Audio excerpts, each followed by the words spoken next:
Okay, senior, before I go to you getting your freedom, those 34 years, when you kept on seeing all of those young black men coming in up under the same situations for drug charges, for gang charges, just for the same thing over and over again.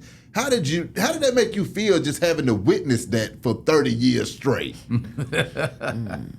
And even with a lot of them coming in like that, they would still beat me the fuck home. You know what I'm Yeah, saying? And it yeah. was it was real My God, disheartening. still getting out of there before you. Yeah, and then some of them coming back, even with me still, coming back after that. It was real disheartening, man. Yeah. And a lot of them had been through his programs. So they would come up to me. I didn't even know. They'd be like, "Hey, man, my name's such and such, man. Your son Tony Lewis Jr., man, he helped me. I was in Project Empowerment. He helped me with housing, man. Da da da." And I'm like, "Well, what the fuck? Why you back in here? What is it?" I'm using the drugs and I'm da da da.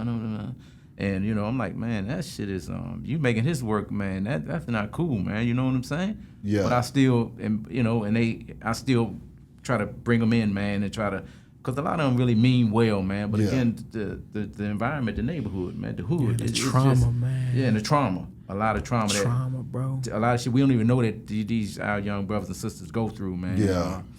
It leads up to all this kind of shit, man. Yeah. The men and the women. Yeah. And it just got so bad now till I'm like, God damn, I never seen this kind of shit.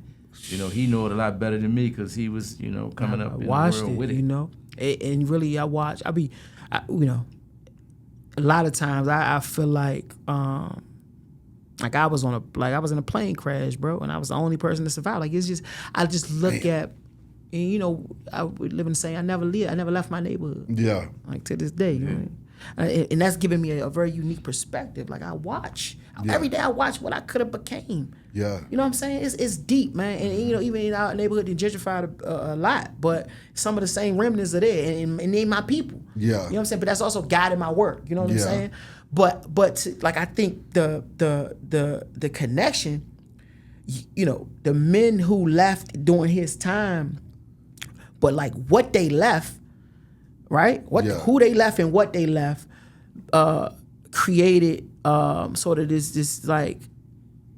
deep void, right, in community, and the systemic things that pushed young men into criminality in his era. Yeah, that didn't stop when they left. Yeah, you understand those systemic things are still there. Mm-hmm. The lack of access to opportunity and education, though it's better than what it was before. Yeah, right. But if you aren't connected to people that have done it, then it's difficult. Like, if somebody could tell you, and this happened to me, right? Yeah. Somebody said, go to school, man. You don't want this shit. Da, da, da.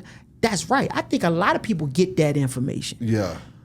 But people only teach what they know. Come on now. All right? Yeah. All right, so while you telling me that, I'm still watching you. Mm-hmm. You showing me, though, what you do know how to do. Yeah. And when I have questions about how to do what you telling me I should be doing, there's nobody to turn to. Even when even if I walk down that road, only the courageous, only the super strong can really stay on those roads, right? Yeah. There's a lot of kids from the hood that go off to college. Do they stay, though? Yeah. Mm-hmm. Okay, because when they have the issues, when they had a problem, when they need money, when they, you know what I'm saying? It's nobody to help them navigate. Exactly. That's why a lot of them come home on Christmas break, be like, man, fuck that, I ain't going back. I'm out here. I'm outside. You know what I'm saying? And so those are the kind of things that I've spent my life trying to stabilize men and women coming home. My work in reentry to help, because if we stabilize the adults, then we have a better shot at helping the children reach their potential. Exactly. But until we do that, right? But the systemic things that I'm speaking about, these draconian laws, right? Yeah. First of all, we got to attack that. Obviously, our big thing is pushing upon our Joe Biden, our President Joe Biden, who was the architect as a senator of these laws that we're speaking of, right? Yeah. That he has to right his wrongs, right? With mass clemency, right? Yeah. That's but what we need. Secondly, the ability for people to get clean slates, bro. Yeah. How he did 34 years. How was it a building that he can't live in or a job that he can't get? He went to jail 34 years ago. Exactly. All these other things. And so it's more pertinent on this administration now Joe Biden, than it ever been. Joe Biden. Exactly. Have compassion, have mercy. I'm just 5 or 6 months home from prison, and there's a lot of good men still in prison with these same type of draconian sentences that I had, like Timothy Williams, James Kirby Burks, Big Meech, Andrew Lewis, Jermaine Woods, Silk. Yeah, Silk, my man Silk, Silborn Wait. These men that I personally work with, every day we get these young guys that's coming in and out of prison and for violent crimes. And we work with them. They still working with them in prison right now. Even though they current life sentences themselves, they need or they deserve some clemency. Yeah, no doubt. Hopefully Nugent will get it. Nugent, it's a lot of good men, man. And they not getting away with their crimes. Yeah. All these guys I just named are like 25 to 30 years in. 25 to 30 years in. And came in young just like me. Yeah. And they accept their responsibility. Ain't nobody saying let nobody ever know get out of jail free card. How can you when you done did 2 to 3 and 4 decades? Come on. That's Joe exactly Biden, right. get that clemency pen out and commute these sentences, man, of these good men, man. Absolutely. They'll do better out here helping our young people than they are in prison, man. And they paid their debt.